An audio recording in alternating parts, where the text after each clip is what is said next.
Nouveau débat, je vous le disais, sur LCI avec autour de la table Marie-Noëlle Lienemann, également Daniel Simonet. Vous nous rappelez qui vous soutenez, Marie-Noëlle Lienemann, au passage? Eh ben, je ne soutiens ni aucun... mais enfin, c'est soit Arnaud Montebourg, soit Benoît Hamon. Bon, eh ben, on verra plus tard. C'est un peu le débat des non-primaires ce soir, puisque Marie-Noëlle Lienemann, donc, face à vous, Daniel Simonet, qui soutient Jean-Luc Mélenchon. Bonsoir à vous. Christophe Castaner, soutien d'Emmanuel Macron depuis le début de l'aventure d'En Marche. Et puis, bonsoir à vous, et puis Adrien Jardin. Et Adrien, avec vous, on va revoir des moments forts de ce débat. Oui, et on a parlé de François Hollande ce soir, bien sûr. Alors un peu, pas énormément. Et ça a permis à une candidate de s'animer. Ça a été son moment de révélation ce soir, Sylvia Pinel, défenseuse forcenée du président de la République et de son bilan. On l'écoute. Mais souvenons-nous de ce qu'était la situation de la France lorsque François Hollande a été élu. Il a fallu redresser notre pays.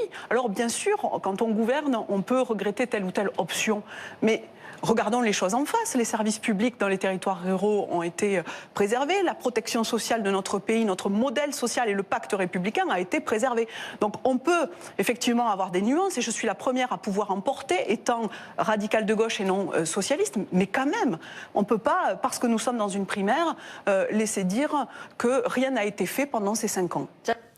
Alors ça ne vous surprendra pas, on a bien sûr peu entendu Benoît Hamon et Arnaud Montebourg défendre le bilan. On les a d'ailleurs un peu moins attendus que ce qu'on pouvait espérer, que ce que leur soutien pouvait espérer. C'est surtout vrai pour Arnaud Montebourg parce que finalement, l'un de ceux qui a le plus attiré la lumière ce soir, c'est Vincent Peillon qui a taclé à tout va et il a réussi, écoutez bien, à tacler dans une même phrase Manuel Valls, Arnaud Montebourg et Benoît Hamon. Boum. Entre ceux qui ont théorisé les deux gauches irréconciliables et ceux qui ont cassé des portes et brisé des fenêtres en étant restés plus longtemps que moi au gouvernement, il va falloir rassembler. C'est le premier acte. D'autres qui ont gouverné avec nous à gauche, je pense à Jean-Luc Mélenchon ou Emmanuel Macron, il va falloir les rassembler encore. Un président de gauche, c'est quelqu'un qui, après avoir rassemblé ses amis et la gauche, rassemblera au-delà les Français. Un président de gauche, c'est quelqu'un qui toujours portera chevillé au cœur les valeurs de la République et sortira du débat public tous les débats identitaires qui, depuis 10 ans, abîment notre pays et le tirent vers le bas.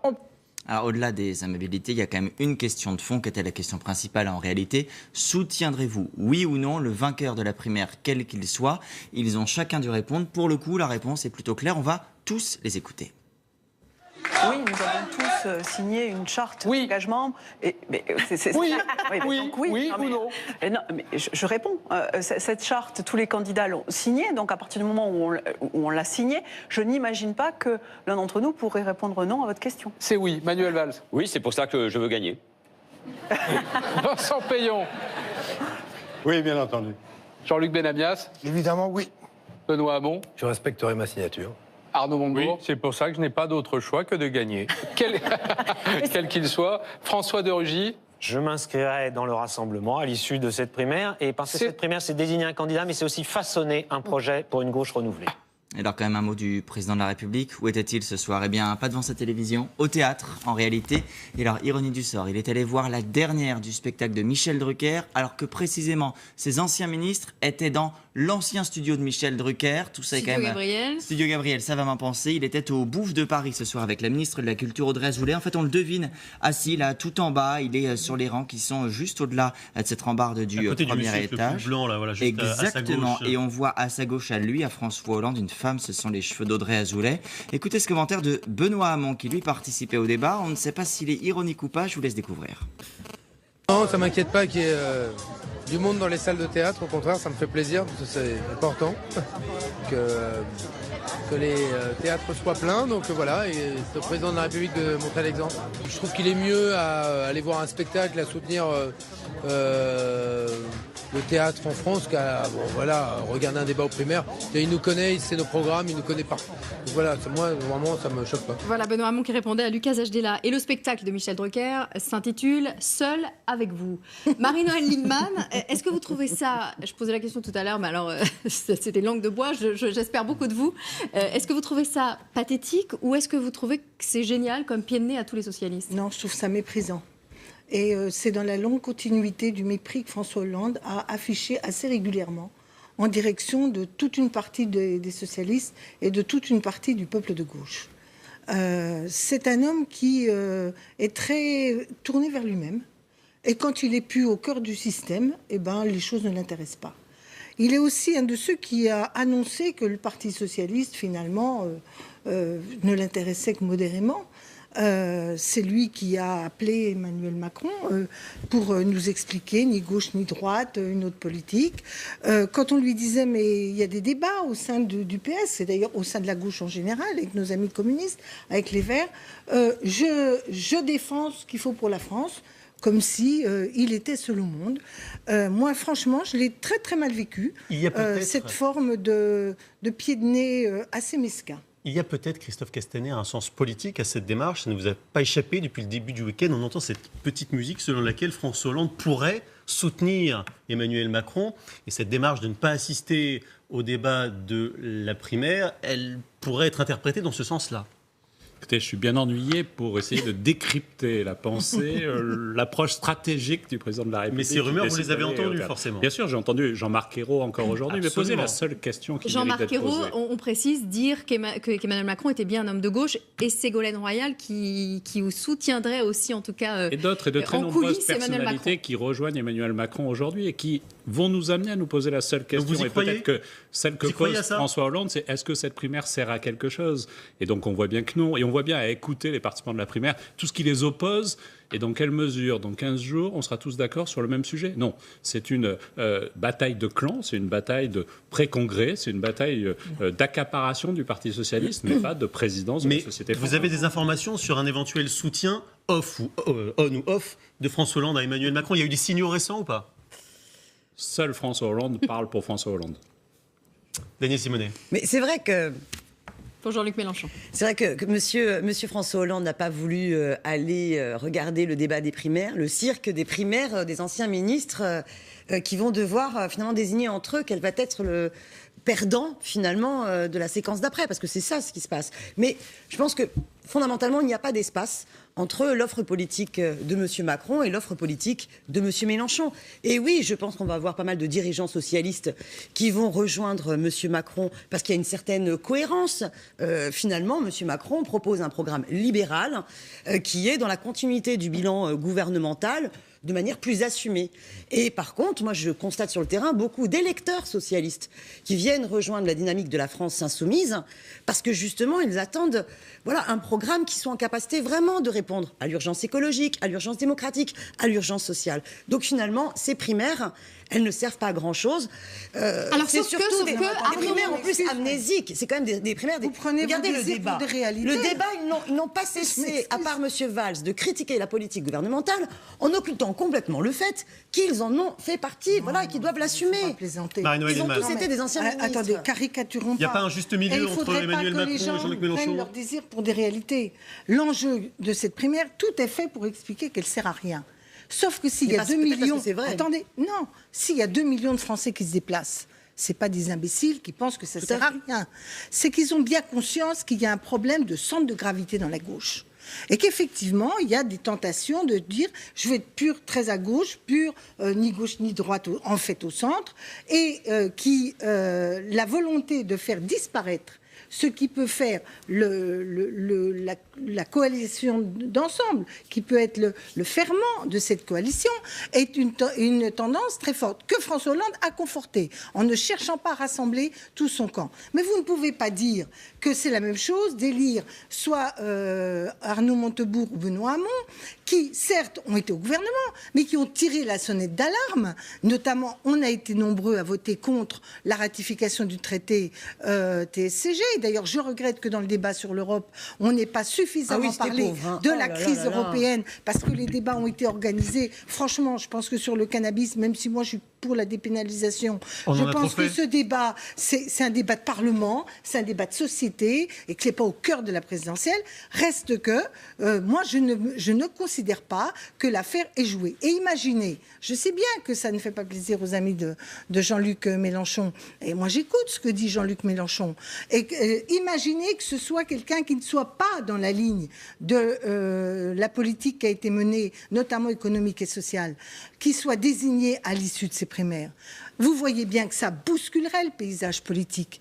Et on ne pilote pas une élection présidentielle à coup de sondage quelques mois auparavant. Mais Marie-Noëlle Lienemann, il y a quand même un souci. Parce que quand M. Benoît Hamon ou M. Arnaud Montebourg disent finalement que quelle que soit l'issue du vote, ils le respecteront, c'est-à-dire qu'ils sont d'accord pour se ranger derrière un Manuel Valls ou un M. Payon, qui précisément sur la question européenne n'ont absolument pas l'intention de faire un bras de fer et de proposer un plan A, un plan B, comme le fait Jean-Luc Mélenchon. Ça veut dire qu'il respecte les électeurs. Sur la question, oui, mais ça veut dire. Mais alors, ça veut dire que si chacun reste sur sa vie, à suivre un programme qui ne si chacun reste sur ses positions, on n'arrivera jamais à rassembler. Ça ne va pas répondre aux enjeux des Françaises et des Français. Je veux dire, regardez, prenez la question sociale, qui est majeure. Aucun de ces programmes-là ne pourra y répondre si on n'est pas capable de faire le bras de fer avec l'Union européenne. Christophe Castaner, s'il vous plaît. Voilà, c'est pas un débat de la gauche contre Mélenchon. Christophe Castaner. Non, mais ça montre toute la limite de l'exercice de la primaire. Parce qu'effectivement, on a vu que sur la question des migrants, sur la question de l'équilibre des comptes publics, sur la question de l'Europe, sur la question de la laïcité, il y a de vraies oppositions dans les candidats. Et à la sortie, parce que un sera désigné, on devrait tous être d'accord avec lui. On sait très bien que ce n'est pas le cas. C'est ce qui s'est passé en 2011. François Hollande a été désigné, il a été élu, il a été candidat, il a gagné, mais pas sur une ligne politique qui avait été traînée par la primaire. Et donc ça a généré ces oppositions. Avec un conseiller à l'époque qui s'appelait Emmanuel Macron. Je m'excuse, il a fait des engagements devant les Français. Moi, je n'ai pas reproché la ligne de François Hollande. J'ai pris ses engagements devant les Français. Marie-Noëlle, au moment de la primaire, il portait une ligne politique social-démocrate, libérale sur la question de l'économie, et il a gagné sur cette ligne-là. Mais ensuite, il a fait une campagne différente, il a fait une présence autrement, et tu sais bien. Dans les sondages, il a dit mon ennemi sera la finance. Et après, absolument, il a montré qu'il était le bon soutien de la finance. La difficulté que François Hollande et le gouvernement ont connue, c'est qu'ils n'avaient pas une majorité sur une ligne politique claire. Et donc nous, notre choix avec Emmanuel Macron, c'est d'avoir des engagements sur des sujets précis, clair, sur lequel il y aura une élection législative ensuite derrière. Vous allez faire comme Fillon. Alors vous allez faire comme Fillon. M. Macron. Non, mais attendez, vous allez faire comme Fillon. En même temps, Marie-Noëlle Lienemann. Vous allez avoir la même logique que Fillon, et on voit dans quelle impasse amène le pays. Non, mais politiquement, je ne dis pas que c'est tout à fait la même chose. Sur le fond, mais mes propositions sont les bonnes, encore que sur certaines, on pourrait discuter, mais mes propositions sont les bonnes. Circuler, il n'y a rien à voir. Mais c'est l'idée même de la Ve République, Marie-Noëlle. Tu sais bien que c'est la rencontre entre un homme, une femme et le peuple. Et la primaire, c'est le choix d'un clan. Non, c'est pas le blanc-seing. Marie-Noëlle Lienemann, pour prolonger justement la pensée de Marie-Noëlle Lienemann, s'il y a une dynamique très forte à l'issue de cette primaire qui a eu 3-4 millions de votants, est-ce que c'est de la fiction là? Ouais, bon, imaginons, imaginons, c'est déjà pas mal. Est-ce que vos candidats, Macron et Mélenchon, rejoindront ce candidat qui bénéficiera d'une forte dynamique populaire? Est-ce que vous ne pensez pas que la question doit être légèrement inversée? Parce qu'aujourd'hui, très clairement, on voit que quel que soit le candidat du Parti socialiste, même avec l'hypothèse de François Hollande, depuis bientôt 2 ans, aucun des sondages, aucune des études d'opinion, aucun des marchés que je peux faire à Fort-Calquier ou dans les Alpes de France m'a laissé penser une seconde que le candidat du Parti socialiste pouvait gagner. Aucun sondage n'avait donné Fillon gagnant. Enfin, les sondages... Si, les 15 derniers jours. Vous regardez. Les 15 derniers jours. Sur les marchés, il y a des personnes qui m'ont posé la question au moment des primaires de la droite et qui demandaient un peu conseil, ce qui était assez paradoxal. Bon, et qu'avez-vous fait? Vous demandez quoi? Et qu'avez-vous fait? Je ne participerai pas à ces primaires de la droite. Et non, je pense qu'il faut être cohérent politique. Et si vous êtes en total désaccord avec les valeurs défendues par la droite, n'y allez pas. Mais ces mêmes personnes, je n'en ai pas une qui m'ait posé des questions sur les primaires, les petites primaires du Parti socialiste. Oui, enfin, on ne voit pas les mêmes personnes. Personne autour de moi. Donc non, ce sera un non-événement. Daniel Simonet, on entend Arnaud Montebourg. S'il y a 2 millions de personnes, c'est pas qu'il y a personne. On entend Arnaud Montebourg dire, si je remporte cette primaire, j'irai parler à Jean-Luc Mélenchon, nous ne serons qu'un candidat, c'est la seule façon pour que la gauche ne soit pas éliminée dès le premier tour. Ça, vous l'entendez pas? Les soutiens de M. Arnaud Montebourg et de M. Benoît Hamon sont les bienvenus pour la campagne de la France Insoumise que nous menons depuis maintenant un an. Donc c'est à Montebourg parce que pour abroger la loi travail, parce que 70% des Françaises et des Françaises étaient opposés à la loi travail, mieux vaut un candidat qui s'est engagé dès les premiers jours contre la loi travail que des membres qui se sont certes opposés, mais qui n'ont pas assumé à un moment donné, alors qu'ils ont été en capacité de voter par exemple la motion de censure, qui aurait permis d'empêcher la loi travail. Il fallait encore tout par exemple, sur la question écologique, un candidat qui assume clairement qu'il faut sortir du dogme de la croissance et qu'il faut sortir non seulement des énergies carbonées, c'est ce que fait Benoît Hamon, mais il faut sortir des énergies carbonées et aussi du nucléaire. Et oui, dans un quinquennat, on a la possibilité de passer au 100% d'énergie renouvelable. Ces mesures fortes-là, qui sont portées par la France insoumise, elles sont en ce moment en capacité de rassembler et fédérer. Par contre, si on préfère une orientation, si on préfère une orientation libérale qui poursuit et amplifie le bilan de François Hollande, eh bien oui, il y a l'offre de monsieur Emmanuel Macron qui est proposée. Est-ce qu'Adrien, vous pourriez nous faire peut-être un petit récapitulatif d'où en sont les opinions, que disent les sondages sur les chiffres dont nous parlait Christophe Castaner tout à l'heure? On en est où sur les positionnements pour le premier tour? La problématique, effectivement, pour le moment, elle est: que fera le candidat socialiste? Se ralliera-t-il à l'un? S'effacera-t-il face à Emmanuel Macron et Jean-Luc Mélenchon, qui, effectivement, aujourd'hui, sont les deux candidats dominants dans ce qui se transforme en trio de gauche? Mais il y a quand même, dans un cas comme dans l'autre, Emmanuel Macron comme Jean-Luc Mélenchon, une problématique. En imaginant qu'il puisse y avoir un sursaut pendant cette campagne, il y a une qualification au second tour qui n'est toujours pas acquise et une question de quelle majorité pour gouverner. Et ça, aucun des deux ce soir n'est en mesure d'expliquer comment créer un rassemblement et une dynamique, car à vouloir prendre le PS en tenaille, en réalité, on ne permet pas de faire ce futur gouvernement qui pourrait... Vous répondez quoi à ça, Christophe Castaner? De fait, le rassemblement Emmanuel Macron le fait aujourd'hui avec des progressistes qui viennent du Parti Socialiste, j'en fais partie. Emmanuel Macron qui fait le rassemblement, Marie-Noël Lienemann, elle va pas bien du tout. C'est pas qui fait ça, c'est tout le monde fait le rassemblement. Je dis pas que... Oui, mais sauf que la réalité, c'est qu'aujourd'hui, on voit bien qu'on a des progressistes du Parti Socialiste, j'en fais partie, qui rejoignent Emmanuel Macron, des gens du centre, des gens de l'UDI, des républicains. Au cas où, si Arnaud Montebourg ou Benoît Hamon gagnent la primaire, ça va libérer certaines vocations dans tous les cas, pour vous rejoindre? Dans tous les cas, une grande partie du Parti Socialiste ne va pas se retrouver dans le choix qui sera fait dans la primaire. On sait bien qu'il y a aujourd'hui, même au sein du Parti Socialiste, de gauche qui se sont opposés pendant tout le quinquennat, avec les frondeurs qui portaient un discours qui est défendable. Et je ne suis pas en train de l'évaluer, mais très clairement qui s'est affronté avec une autre partie plus social-démocrate du Parti socialiste au sein même du groupe majoritaire. Donc de toute façon, quel que soit le gagnant, il y aura une rupture de ligne politique. Et en aucun cas, il y aura un vrai soutien au candidat qui sera désigné. Et donc on voit bien qu'on est dans un accord de clan et pas dans une logique politique qui doit être nécessaire quand on a rendez-vous avec la France. Ce que vous dites, c'est que les soutiens des perdants rejoindront soit Macron, soit Mélenchon. Non, bien ça. De fait, oui. Non, ça c'est facile à dire. Simplement, je ne crois pas que ce soit vrai. Pourquoi ? Parce qu'il faut avoir le sens de l'histoire. Chacun d'entre nous peut avoir des colères contre l'un ou contre l'autre. Ça veut dire, pardon Marie-Noël Lienemann, mais très concrètement que si vous devez choisir entre Jean-Luc Mélenchon et Manuel Valls, vous votez pour Manuel Valls? À partir du moment où je participe aux primaires, j'aurais pu être candidate, j'aurais donc appelé à voter par celui qui est élu. J'observe pour ma part que Manuel Valls me paraît très isolé. On l'a vu dans le débat d'aujourd'hui sur les sujets de société et on l'avait quand même déjà senti sur la question économique et sociale. Mais si ça se présente, vous votez pour lui. Mais je le dis, pourquoi je dis cela? Parce que je dis qu'aujourd'hui, on fait comme si le Front National, comme si la droite, c'était pas un problème. Mais vous ne répondez pas à la question. Vous ne répondez pas à la question. Est-ce que vous votez entre Valls et Mélenchon? Parce que j'appelle à voter pour le candidat socialiste. Donc Manuel Valls. Manuel Valls, s'il est désigné, et j'espère que les autres appelleront à voter pour Arnaud Montebourg. C'est dur à dire. Oui, on a du mal à vous l'avouer. Le Parti socialiste a utilisé le Simplement, pourquoi je dis ça? Pourquoi je dis ça? C'est pas une question que je me suis ralliée aux idées de Manuel Valls. C'est que j'espère qu'il aura le sens de la responsabilité. Et qu'à la différence des autres qui nous disent « j'ai raison, j'ai mes sondages », lui, il saura qu'il est certes fort des 2 millions ou 3 millions de votants. Après les 3 ans de Matignon, mais que dans les 2 millions ou 3 millions de votants, il y en aura presque la moitié, ou 45, 50, n'importe, qui n'aura pas voté pour celui qui sera désigné. Et s'il n'est pas capable, dans son programme, de faire une synthèse politique. Mais vous savez bien que M. Manuel Valls ne sera ça veut dire qu'il ne sera jamais capable d'être président de la République française. Manuel Valls, vous l'avez vu à l'exercice. Mais bien sûr. C'est pour ça que je me bats contre sa ligne dans la situation. Mais vous soutiendrez davantage qu'un Jean-Luc Mélenchon à la sortie. Ce que je dis qu'à la sortie, c'est que forcément, il ne pourra pas être simplement le Manuel Valls qui a gouverné. Il devra être celui qui rassemble les 2 millions de votants qui sont venus le soutenir.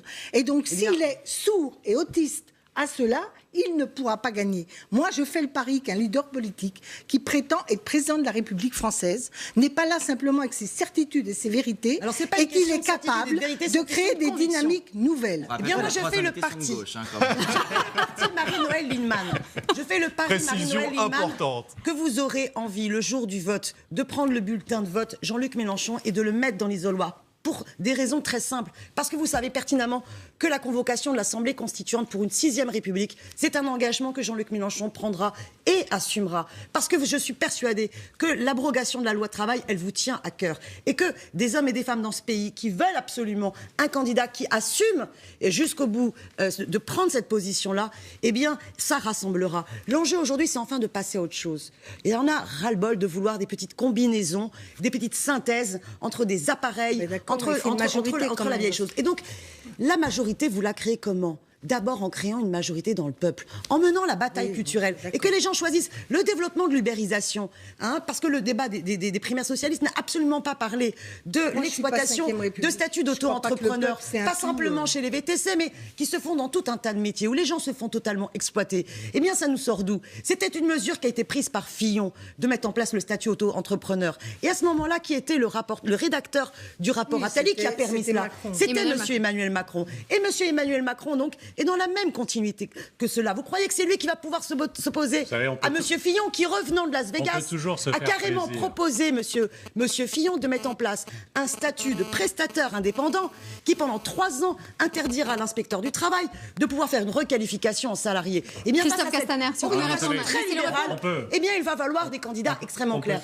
La réponse, s'il vous plaît. On peut toujours se faire plaisir et imaginer qu'une petite loi conduite avec les petits bras musclés de Jean-Luc Mélenchon peut juste interdire un truc qui s'appelle Internet. Parce qu'aujourd'hui, ces nouveaux métiers, 42%... Alors comment Laissez-moi, vous savez... Si vous parlez en même temps, on n'entend personne. Vous avez un candidat seul, qui avance seul et qui, en 6 mois, va révolutionner le monde. Et à la limite, on n'est pas sûr de savoir s'il va se limiter au seul monde qui va révolutionner. Moi, très clairement, je suis pragmatique. Et donc, je pense qu'il y a de nouvelles formes d'emploi. Et donc, je pense effectivement qu'il faut les accompagner, qu'il faut les encadrer, ces nouvelles formes d'emploi. Et s'il y a 2-3 sujets sur lesquels Marie-Noëlle Lienemann pourra se retrouver chez Jean-Luc Mélenchon, il y a un truc qui s'appelle le réalisme, qui s'appelle la France, qui s'appelle l'Europe, qui s'appelle la réalité de ce que chacune et chacun d'entre nous vivons, et qui fait que les grands discours, les mises en cause, les dénonciations ne font jamais une politique. Et c'est ça la réalité du fonds de commerce de Jean-Luc Mélenchon, qui condamne, qui dénonce, qui crie, qui critique, mais qui propose au fond très très peu. Je pense qu'il faut savoir être... Laissez-moi parler. Laissez-le terminer. Pour l'instant, M. Macron n'a pas... Vous répondrez après. Vous répondrez après, s'il vous plaît. Madame Simonet, est-ce que vous pensez que crier fait une politique ? Moi, je ne crois pas. Et donc, je pense. Avancez votre programme. Accuser. Une proposition concrète, une seule. Il n'y en a pas eu une seule de développée dans la campagne depuis le début. Mais nous le faisons, et si vous suivez. Le remboursement à 100%, par exemple, la prothèse auditive. Si vous suivez avec attention, vous remarquez que, par exemple, hier, il a fait un grand meeting sur la question de l'éducation, avec toute une série de mesures qui sont proposées. Et la semaine dernière, sur la question de la santé. Et vous voulez qu'on les décline comme ça va prendre un peu de temps, mais je trouvais ça plus intéressant, effectivement, que de crier, de vous entendre crier depuis tout à l'heure. Je pense que le réalisme politique, c'est cela. Mais bien sûr qu'il le précisera, tout comme il précisera aussi que le libéralisme que vous dénoncez, c'est pas forcément un gros mot, c'est aussi un libéralisme sociétal qui fait que chaque femme, chaque homme ne doit pas trouver ses propres choix régentés par une loi qui sera proposée. C'est aussi cette ouverture sur le monde, ce sens de la liberté qui est particulièrement important. Et c'est la réalité aussi de notre économie, qui est dans une économie mondialisée et qu'il faut arrêter de faire croire aux gens qu'on peut, en claquant les doigts, passer le SMIC à 1700 €, qu'on peut diminuer le travail horaire chaque semaine. Tout ça, c'est la réalité dans laquelle vous vous refusez. La thématique de la réalité, ça dépend où on vit, qui on est et quel réel on veut regarder. Par exemple, évidemment, Internet et le numérique modifient le rapport à la production et aux services. Mais je vous rappelle que Uber, les Allemands l'interdisent dans certains endroits, que la Californie Personne ne défend Uber ici. Voilà, que la Californie a requalifié en contrat de travail. et non pas en mais les tribunaux français le font aussi, etc. Donc on nous explique que le réel, la numérisation doit nous amener à développer, soi-disant, un emploi autonome qui serait loin du secteur du salarié, est une erreur. Par exemple, le Bureau international du travail a fait la preuve qu'il y a de plus en plus de salariés dans le monde et de moins en moins d'indépendants. Et qu'en France, en dépit du numérique, il y a moins d'indépendants aujourd'hui qu'il y a 30 ou 40 ans. Pourquoi ? Parce qu'il y a 30 ou 40 ans, il y avait des tas de métiers qui étaient dans l'artisanat, qui sont devenus des métiers dans les entreprises avec des salariés. Pendant que certains métiers s'autonomisent et deviennent indépendants. Donc nous faire croire que la société, inéluctablement, va vers une dérégulation du travail, je ne le crois absolument pas. Mais le grand débrief. Les lois ne déréglementer les métiers. Le débrief.